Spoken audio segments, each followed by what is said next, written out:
bonjour, je suis content de vous retrouver pour une nouvelle vidéo de Mister Gadget.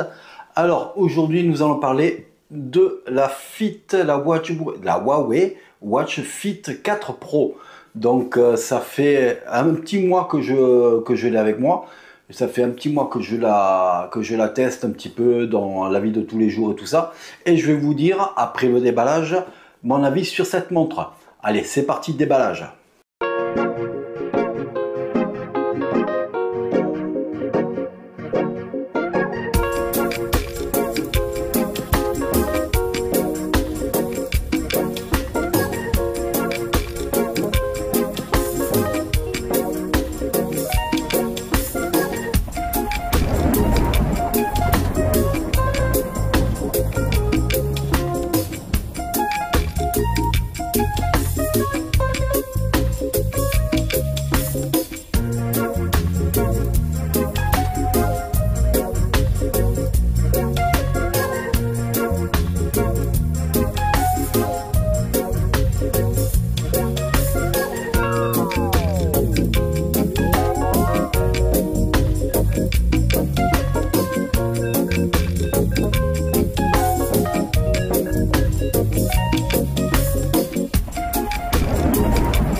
Qu'est-ce qu'on peut dire de cette montre? Comme vous pouvez voir à l'écran, c'est une montre qui est très jolie. Donc moi je l'ai choisie avec une finition strap, donc en nylon, donc vraiment une bonne petite finition. Donc vous avez une montre qui est très renforcée au niveau design, donc toujours le même design par rapport à l'ancienne version. On a le même écran. Donc juste l'écran au niveau luminosité, il fait plus de 3000 nits.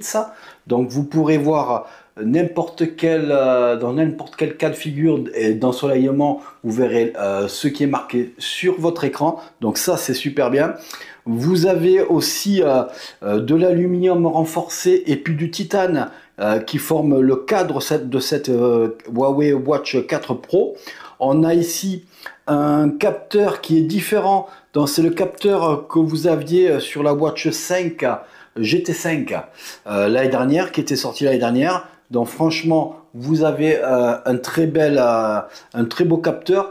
Au niveau captation des rythmes de santé, que ce soit le SpO2, le pouls, la température, il y a un capteur de température, l'altimètre, enfin voilà, il y a tout un tas de capteurs et donc on progresse dans la précision des capteurs. Je prends le GPS par exemple sur la Huawei Fit 3 de l'année dernière, et bien vous aviez le GPS qui était déjà très précis, et bien celui-là cette année, que ce soit sur la 4 ou sur la 4 Pro, à une précision supérieure de 56%. Donc vous voyez, vous avez quand même de quoi faire. Donc toujours dans le design, donc vous avez différents finitions au niveau des bracelets. Donc moi j'ai pris comme ça. Vous avez toujours le même système d'attache et de détache des bracelets. Donc voilà, c'est très facile à remettre. Donc avec les petits boutons qu'il y a derrière.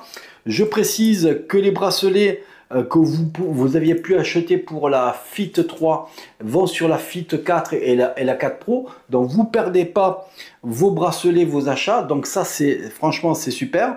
Et donc vous avez un très beau produit. Donc au niveau de la recharge, vous avez une recharge sans fil type Qi, comme ils appellent. Donc voilà, elle est magnétique, vous pouvez y aller sans problème. Donc L'avantage avec ce type de recharge magnétique et qui est plus propriétaire, vous n'avez plus de petits picots à l'arrière pour le rechargement. Donc là, c'est magnétique. Donc si vous avez ce petit appareil, ça va se recharger en à peu près 1 heure. Voilà. Et si vous l'avez pas, vous avez une batterie ou un appareil de recharge magnétique comme ça, vous pouvez l'utiliser, mais ça sera un peu plus long. Ça mettra 2 heures, voire 2 heures et demie pour recharger. Mais pour dépanner, franchement, c'est pas mal.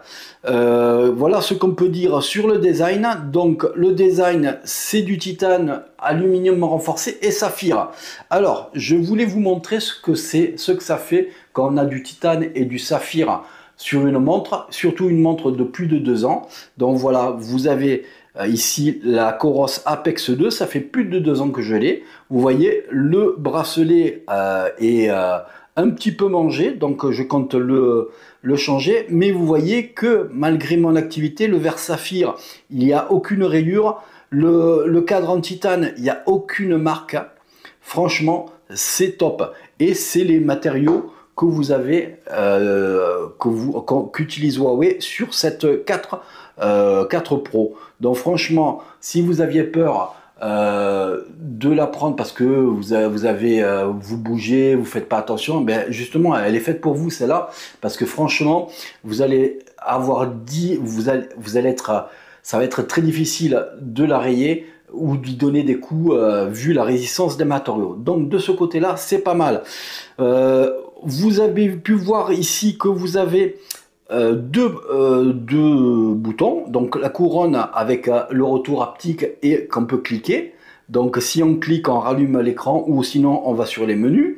Donc voilà où ça revient. Et ici vous avez en bas tout ce qui est sport, voilà. Et puis voilà, si vous voulez lancer ou quoi que ce soit, donc on va l'enlever. Et puis aussi vous avez sur ce bouton là, le deuxième, vous avez le capteur ECG. Et oui, elle est qualifiée ECG, c'est-à-dire vous pouvez prendre un ECG avec cette montre là. Attention, c'est pas un matériel professionnel médical, hein. C'est juste pour vous donner une indication, mais c'est assez précis. Donc vous pouvez prendre l'ECG et voir aussi sur une autre micro application la souplesse de vos artères. Donc il y a un petit courant qui passe dans votre corps, vous le sentez pas, hein. C'est vraiment c'est anodin, mais ça détecte tout si vous avez les artères un petit peu encombrées ou vraiment durcies.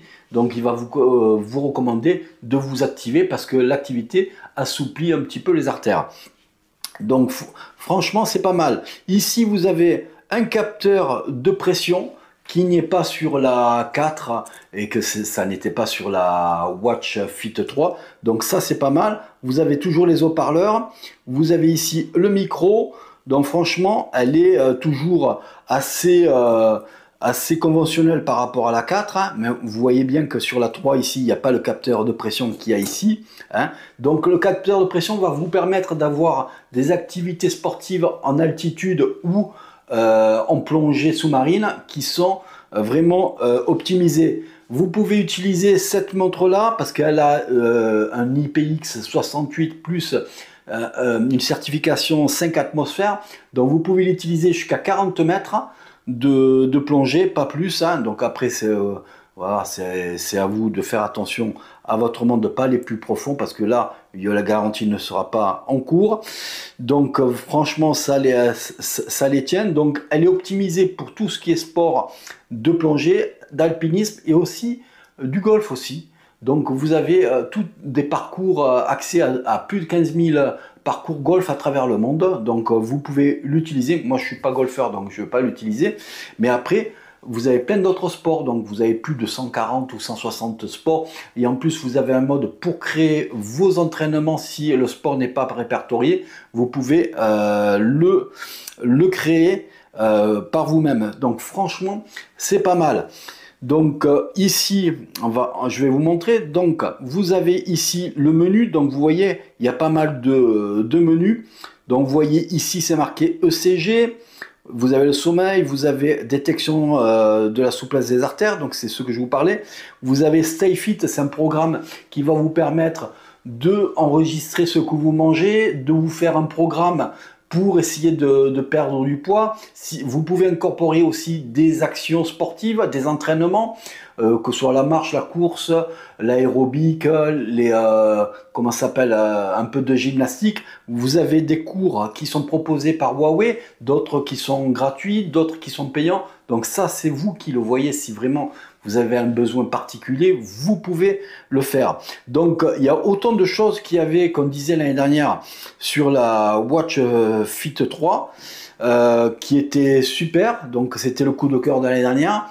Et franchement, Huawei récidive avec cette montre-là. Donc, elle n'est pas exempte de reproches. Au sport, comme vous avez pu le voir, elle est très bien, toujours, franchement très très bien. Un GPS qui est très précis, 50% de plus de précision que l'année dernière. Donc, franchement, c'est pas mal. La nouveauté, c'est qu'on peut incorporer des cartes à format GPX sur la montre, ce qu'on ne pouvait pas faire l'année dernière ou très difficilement avec l'application Komoot, tandis que là vous pouvez le faire par Komoot si vous voulez. C'est une application de sport de randonnée, mais vous pouvez le faire aussi si vous trouvez des fichiers GPX, de les transférer sur votre téléphone et de les transférer sur la montre. C'est très facile. Je vous ferai une vidéo sur ça, mais pour vous dire, à comparer, c'est aussi simple que chez Amazfit de le mettre, ou de chez Coros. Donc c'est très facile à mettre.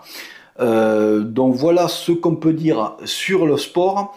Qu'est-ce qu'on peut dire d'autre? Donc vous avez le CG qui est très efficace, donc ça c'est pas mal. Et on va parler de l'autonomie. L'autonomie, alors elle n'a pas grandi, c'est toujours à peu près la même. Donc moi, ce que j'ai noté ces dernières semaines, c'est que j'ai, en activant tout, hein, ECG, détection des artères, écran Always on Display tout le temps. Donc le maximum que j'ai fait moi, c'est 5 jours. Sans l'Always on Display, mais avec le mouvement de lever pour voir l'écran s'allumer, c'était 6 jours. Donc voilà, donc la Fit 3, elle me durait 5 jours, donc voilà, c'est pareil, exactement pareil. Donc moi j'utilise les fonctions, donc là, après si vous n'utilisez pas les fonctions, vous allez en faire 10 jours. Mais déjà, franchement, en utilisant, moi tous les jours, au moins presque une demi-heure et 1 heure de sport avec le GPS, beaucoup d'appels, donc je prends au moins 3-4 appels sur la montre. Sur la montre, il y a aussi, on peut sur cette montre là répondre avec des SMS, c'est-à-dire vous avez un SMS qui arrive, vous pouvez répondre soit par des emojis, soit par un clavier qui se met. C'est type T9, je ne sais pas si certains, ça vous dit quelque chose. Donc c'est un peu à la façon d'ancienne saisie sur les premiers portables, mais c'est là. Donc on peut, voilà, il y a une évolution positive, on peut répondre aux SMS, messagerie et tout ça. Donc franchement, c'est pas mal. Après, si vous avez un smartphone Huawei, vous pouvez faire beaucoup plus de choses, beaucoup plus de réponses sur les notifications avec cette montre. Voilà, on a fait un petit peu le tour, un petit peu rapide. Mais bon, il n'y a pas énormément de changements par rapport à l'année dernière, à part les précisions, la solidité, et puis la gamme 4 qui s'enrichit de la gamme Pro. Donc voilà, on a fait un petit peu le tour. Maintenant, on va parler un peu le négatif. Le négatif, c'est comme l'année dernière. C'est que vous avez un assistant vocal, c'est-à-dire de l'IA, qui est mise en place par Huawei. Mais le problème, c'est que vous ne pouvez pas l'utiliser si vous n'avez pas une application, enfin si vous n'avez pas un smartphone Huawei dernière génération. Donc si vous avez un smartphone Huawei dernière génération, vous allez pouvoir l'utiliser et piloter votre montre à la voix, comme ça se fait sur la Bip 6 chez Amazon, chez Amazfit je veux dire, ou la Balance, ou l'Active 2, voilà, on peut. Il y a plein de montres comme ça qui réagissent à l'IA et qui sont pilotées à la voix. Donc ça on peut le faire, mais seulement si on a un smartphone Huawei. Donc ça c'est le point négatif, parce que je pense qu'ils auraient pu faire couper la poire en deux, au moins avoir par un assistant vocal un accès aux fonctions de la montre, savoir le nombre de pas, même s'ils nous limitent un peu dans les fonctions, ils auraient pu quand même couper la poire en deux. Ça c'est dommage. Parlons un peu du prix maintenant. Donc vous voyez, c'est quand même une montre qui est très quali, très premium. Donc voilà, on la compare à l'Apex de Coros, l'Apex 2, donc qui est très quali aussi. Et donc l'Apex, pour vous donner un ordre d'idée, commence à l'Apex 2 à 399. Là, vous l'avez à partir de 279. Donc souvent, vous allez avoir des remises qui vont aller à 259 voire 249 euros. Et donc là, vous voyez que même à 279, c'est un banger cette montre-là. C'est vraiment top. Vous avez du titane, du saphir, plein de fonctions, une grosse autonomie. Voilà, arrêtez, n'en jetez plus, mettez-moi 3 cartons de montre comme ça. Donc non, pour vous dire, c'est vraiment, si vous hésitez et que vous voulez faire du sport, outdoor, natation, voilà, c'est une montre qui est pas fragile, qui est costaud, qui est peu chère, qui est très légère au poignet, on la sent pas. Vous avez beaucoup d'accessoires, vous pouvez changer les bracelets comme vous voulez. Donc franchement, c'est un petit banger. Je ferai d'autres vidéos un petit peu sur d'autres fonctions qu'il y a sur cette montre-là. Mais voilà, dans la revue, j'ai trouvé que c'était largement suffisant de parler de cette montre comme ça. Franchement, elle est top. Et vous pouvez y aller les yeux fermés, vous pouvez vous décider, franchement, il n'y a pas de souci, vous ne serez pas déçu par cette montre. Voilà pour moi pour cette vidéo, n'hésitez pas à mettre un pouce bleu si vous avez aimé la vidéo, n'hésitez pas à vous abonner si ce n'est toujours pas fait, et puis moi je vous dis à bientôt, allez ciao ciao.